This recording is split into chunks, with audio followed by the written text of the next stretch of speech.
Ahoy footy fans. The upsets of round 2, they're out of the way.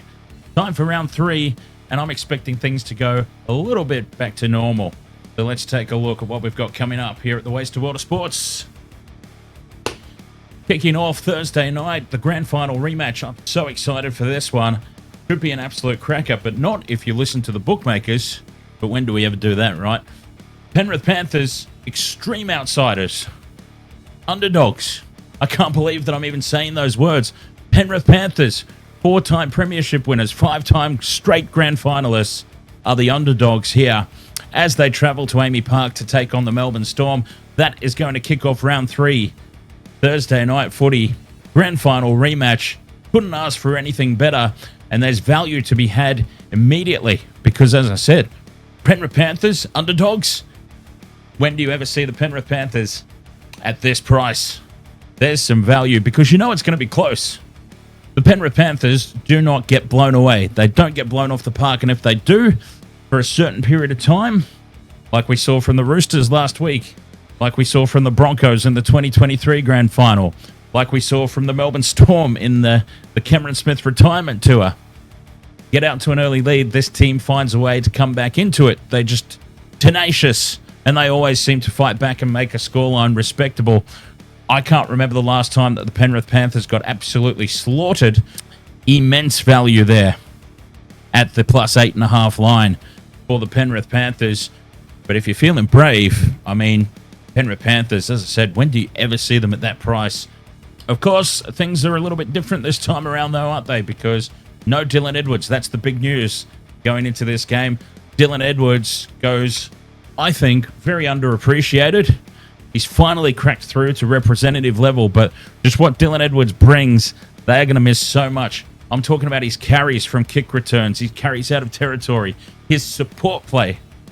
Whenever they make a break, he's always there in support, and the Panthers are really going to miss that this week. Dane Laurie has proved to be a more than capable utility on the bench, and he has come in very valuable for the Panthers so far in 2025, already replacing Brian To'o in Vegas, and now filling in for the injured Dylan Edwards, but he just doesn't bring the same effect that Dylan Edwards brings. And the Panthers, it's going to put pressure on young Casey McLean, and it's going to put pressure on To'o to get more yards, get more meters out of their own end. And they might just find themselves bogged down a little bit, which they're not used to, the Penrith Panthers. They're used to those meters. Dylan Edwards giving them that front foot start right from the very first tackle on a kick return. So I'm expecting a lot of territorial advantage to the Melbourne Storm based on that. One thing they do have going their way, though, the Panthers, history. The man in the middle, Adam G. Certain teams, they just seem to play better. Their style seems to gel better with certain officials when they're in charge. The Penrith Panthers clearly have that with Adam G. They have got an amazing recent record with Adam G as the referee. Now, if we have a look at the recent history, going back to, say, 2019, the Penrith Panthers have only lost twice when Adam G has been the man in the middle. Quite a phenomenal record. And you see they've got lots and lots of wins in between there. So, Penrith Panthers, they certainly do love playing under Adam G. And could that be just a little hint in favour of the Penrith Panthers? Now, the other thing in favour of the Penrith Panthers here, and why I think they're very good value, is because this team doesn't lose twice in a row. Well, not very often. Never say never, right? But they very rarely lose twice in a row, but it does happen. And this Melbourne Storm team, they're just so strong at the moment. I completely understand why they're the favourites going in. Amy Park has become somewhat of a fortress for the home side. And I mean, that's what you want from your home stadium, right? They've won 21 of their last 23 matches there. And understandably, at the very, very beginning, I would say, of a premiership window opening, Craig Bellamy has this team absolutely humming. Ryan Papenhuyzen is back to almost career best form, back to his electric best. He is on absolute fire to start the season.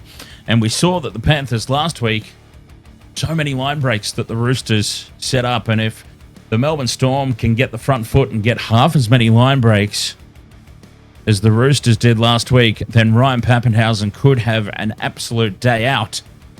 He scored 2 tries in each of Melbourne's last 2 matches at Amy Park, and that provides some pretty sweet value there, even though tries against the Penrith Panthers in recent history, they seem to be able to shut him down better than most teams, but I do believe there has been some reasons for that, and we know that Papenhuyzen's been nursing some ongoing injuries over the past couple of seasons.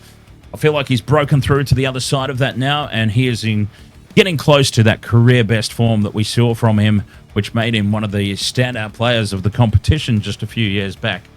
Now, Harry Grant's another one for the Melbourne Storm.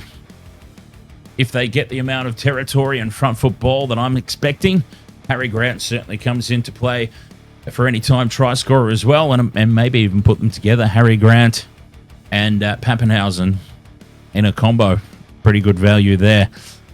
In terms of an overall match winner, look, I've stated some reasons why the Panthers could win. I've stated some reasons why the Storm could win.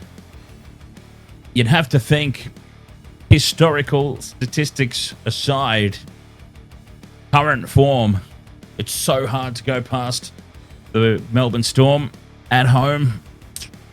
Oh, am I going to do it, though? Am I going to do it? Jeez. Penrith Panthers, backs against the wall. Count it out. One eternity later. Let's say Melbourne Storm win by 1. Penrith Panthers cover the line. I've got to pick an actual winner, though, don't I? Melbourne Storm by 1. Moving on now to Friday night footy. Doubleheader kicking off. Oh, boy. You want to talk about teams that have been up and down over the first couple of weeks. Okay, small sample size, only 2 rounds in. But, geez, you've got the Warriors hosting the Roosters over in New Zealand. The Warriors, so disappointing in Vegas, getting absolutely touched up by the Canberra Raiders. But then the following week, they've come out and they've had a big win over Manly, who in round 1 stapled themselves as premiership contenders.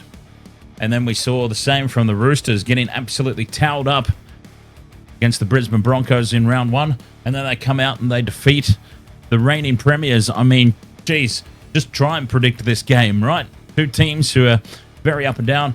I've said for the longest time, though, the Warriors, I've been hurt by the Warriors so many times in the past. They're a team that I really want to love and I really want to cheer for and tip, but you just can't tip the Warriors ever with any confidence, can you?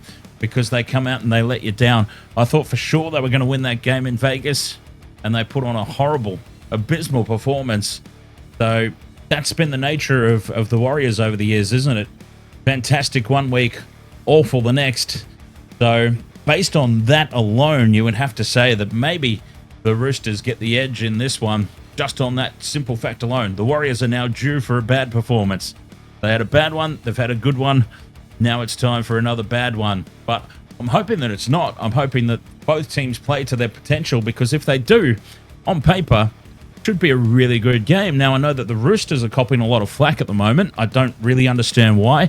They answered some of those critics last week with the win over the Panthers, which is very good for them. But I've said right from the start, all preseason, this Roosters team, on paper, is not that bad. Now, they came out in round 1 and made a complete fool out of me because they were absolutely atrocious. But they were pretty good the other week, weren't they? Despite Penrith not having their best ever game. We know that there's attacking threats all across the park for both teams. But what I like from the Warriors, I like the Roger Tuivasa-Sheck value. I feel like he's the experienced head now. No Watene Zelezniak, so Roger Tuivasa-Sheck is where they will launch most of their attacks. So I always like to have him in a multi for any time try scorer. And in 9 of the Warriors' last 10 matches, the starting left wing that has scored a try. So look for Roger Tuivasa-Sheck, anytime try scorer. And here's something interesting about the Sydney Roosters as well. Sydney Roosters in game 1, round 1, against the Broncos. 56-minute mark. Reece Walsh. Against the Panthers in round 2, 47 minutes in, Dylan Edwards. So therefore, maybe, just maybe, there's a vulnerability there in the Roosters' defense. and that brings Barnes Nickel Clockstat, anytime try scorer, into the equation, and he's paying $3, which is fantastic value as well. Can the run of fullbacks scoring continue against the Sydney Roosters? The big point of difference, though, for the Sydney Roosters, and why I'm going to give them the edge in a very, very close one, the returns. The big trio are back. Lindsay Collins, Spencer Leniu, and Victor Radley all returning this week into the starting lineup. Lindsay Collins, albeit from the interchange, he'll still get a lot of game time. And I just think that trio of terror could be the difference. And it could be what's been missing from this Roosters lineup. And I think that just gives them a little bit of advantage up front. And they'll get a lot of go forward, a lot of meters for that back line to wreak havoc. Roosters by 4. I just think that those 3 big ins in the forward pack will give them just the edge. They'll win by 1 try. Friday night footy continues on at Suncorp Stadium. Of course, we're back at Suncorp Stadium. Brisbane Broncos hosting the Cowboys. The Cowboys are in a world of trouble, aren't they? They are almost out of it 2 rounds in. It's hard to see any positives out of their play. I mean, they have just been awful to start the season. Just seemingly completely bereft of ideas on attack. And I think that might improve just a little bit. Jake Clifford returns. So there might be a little bit more variety and imagination in their attack. But, they've been bad. They've been so bad, haven't they? It's so bad that we're even talking about Todd Payton is odds-on favourite to be the first coach to lose his job in 2025.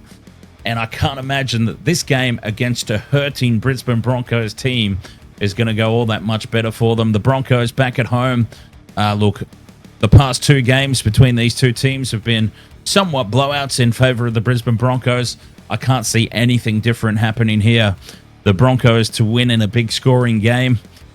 The Cowboys, they'll get a couple of tries on the board at least. Like I said, Jake Clifford returning does give them a little bit more variety on attack. So that brings... I've still got questions over the Broncos' edge defence.